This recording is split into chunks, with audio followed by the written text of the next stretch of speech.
الرحمن الرحیم. خب الان جلسه چهارم از داستان این صحابی بزرگوار، این بانوی بزرگوار و این ستاره آسمان هدایت ام ایمن هست. اگه بیاتون داشت باشه گفتیم که ام ایمن کسی بود که پیامبر خدا صلی الله علیه و آله بهش میگفت مادر من هست بعد از مادر من.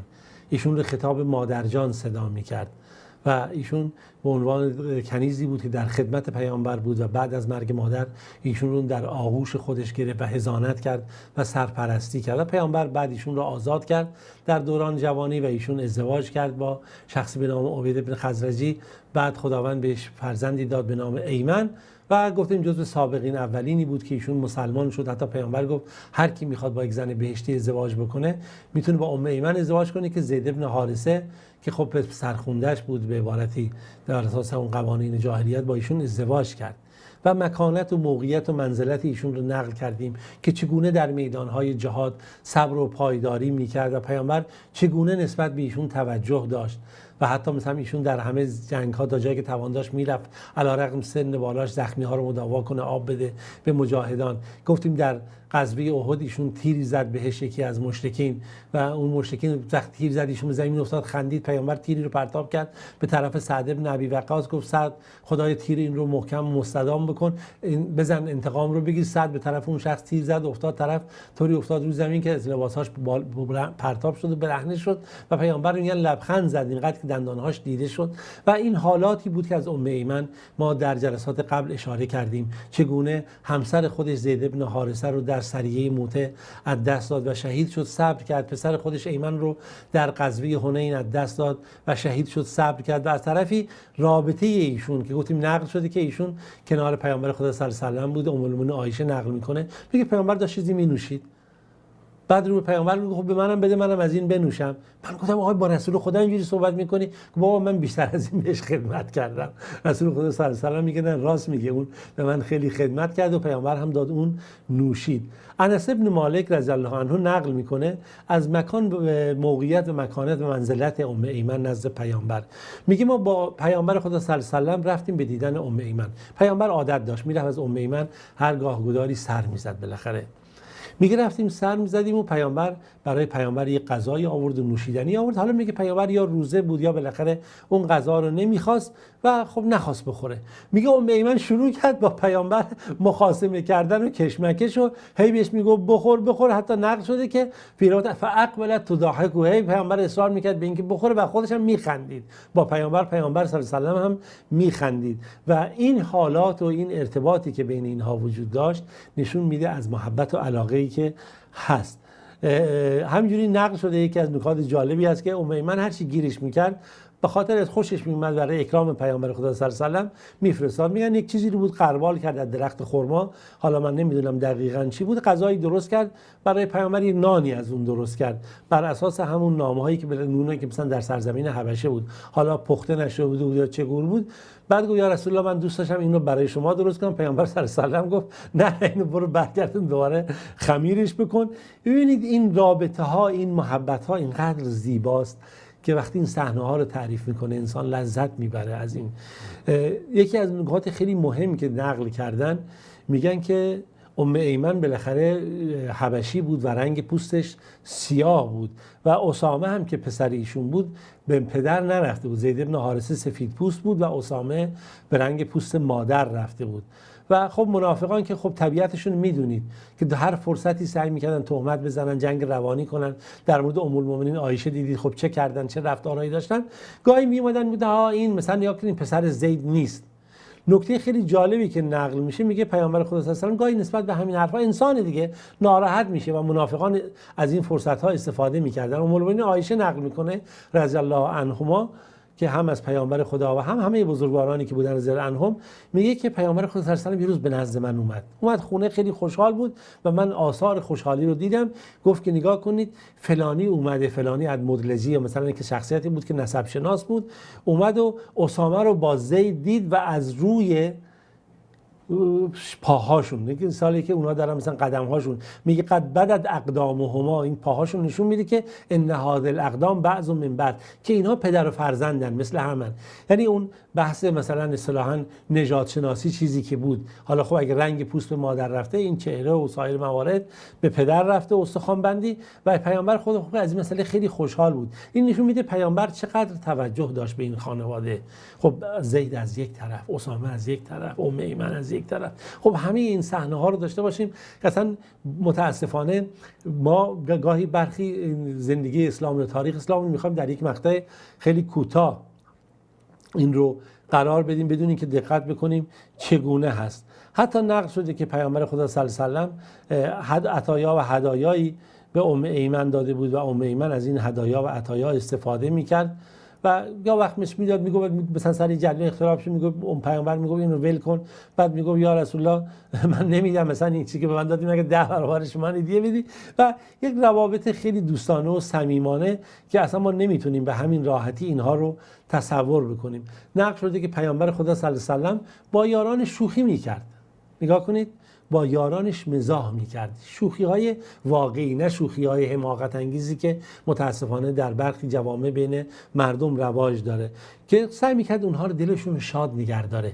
این طبیعت دین هست. دین به شادی و سرور و شعف و نشاط اهمیت میده. پیامبر خدا صلی الله علیه و سلم نسبت به یارانش اینجوری بود، نه آدمای عبوس و افتاده و ابرو در هم و ناامید و گره، نه، انسانهای شادمان، انسانهای امیددار. همین بود که جهان اسلام رو تونستن فتح کنن و این گونه بشریت به ارتقا و رشد و تکنولوژی و تمدن در اون زمان رسید.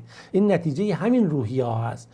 حالا در هر صورت یه روز ام ایمن که بالاخره پیامبر خدا صلی الله علیه و سلم خب اینقدر بهش توجه داشت، رو به پیامبر گفت یا رسول الله به من یک شتری بده که منو بالاخره جابجا کنه، حمل بکنه، برام رفت آمد سخت شده. پیامبر گفت اشکال نداره، من یک بچه شتر بهت میدم یه بچه شتر بهت میدم که تو رو حمل کنه.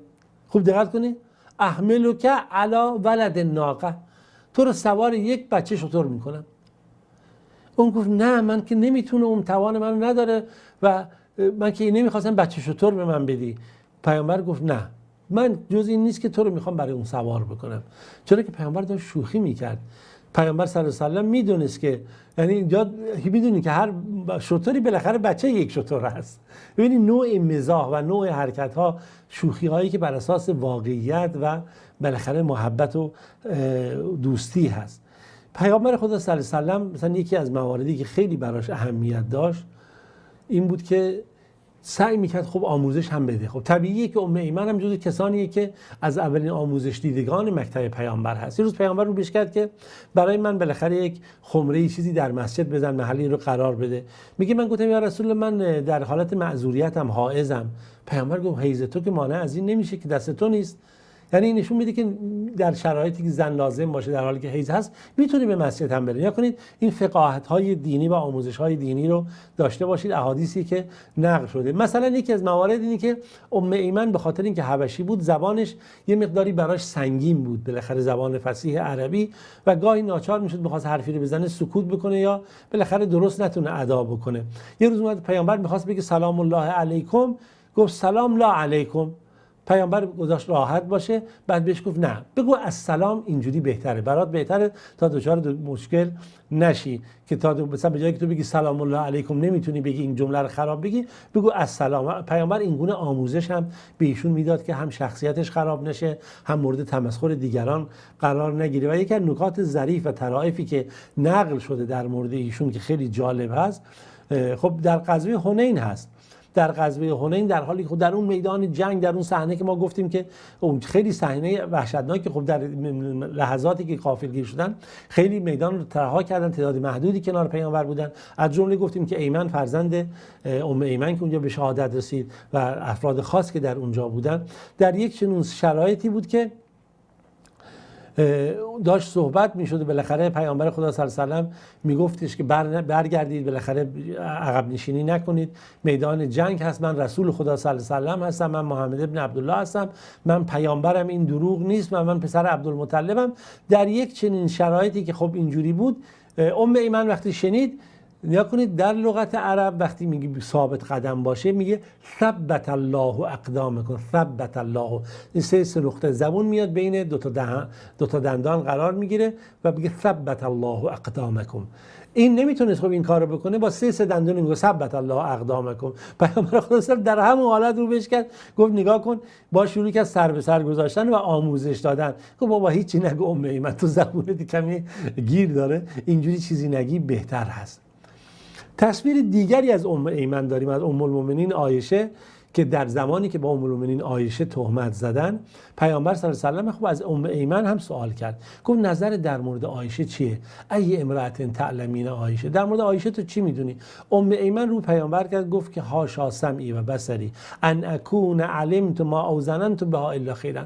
من میگه چشم و گوش من اصلا کر باد یا بر من چی باد که من از عایشه جز خیر چیزی نمیدونم. و این توجه خاص و حکمتی که وجود داشت نسبت به دختران پیامبر هم همینجوری. ایشون در مورد حضرت فاطمه رضی الله عنها، در مورد ازدواج ایشون و توجه خاصی که در این مورد داشت که مثلا صورت گرفت، و حتی ایشون در مورد اسما بنت امیس همسر ابوبکر و موارد خاصی که صورت گرفت، مثلا در مورد زینب دختر رسول خدا صلی الله علیه و آله وقتی از دنیا رفت ایشون رو غسل داد، و مواردی که خب نقل شده در مورد ام ایمن که هر کدوم از اینها در جایگاه خودش هست. حتی نقل شده که ام المؤمنین خدیجه رضی الله عنها هم ایشون مثلا در قبل از هجرت چیکار کرد؟ غسل داده بود.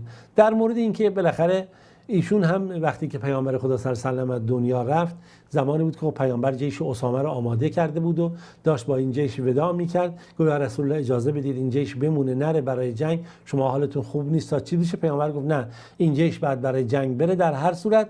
و بالاخره پیامبر خدا صلی الله علیه و آله از دنیا رفت. خب خیلی هم اونجا ایراد میگرفتن برای اینکه چرا جوانی رو پیامبر رو فرمانده این سپاه کرده. گفت همون پیامبر گفت همونطوری که به امارت و فرماندهی پدرش زید شما ایراد میگرفتید، الان با اسامه همین رفتار رو دارید. در هر صورت پیامبر خدا صلی الله علیه و آله از دنیا رفت و بعد از هجرت پیامبر ابوبکر صدیق این سپاه رو فرستاد برای اینکه طبق فرمان پیامبر عمل بکنه.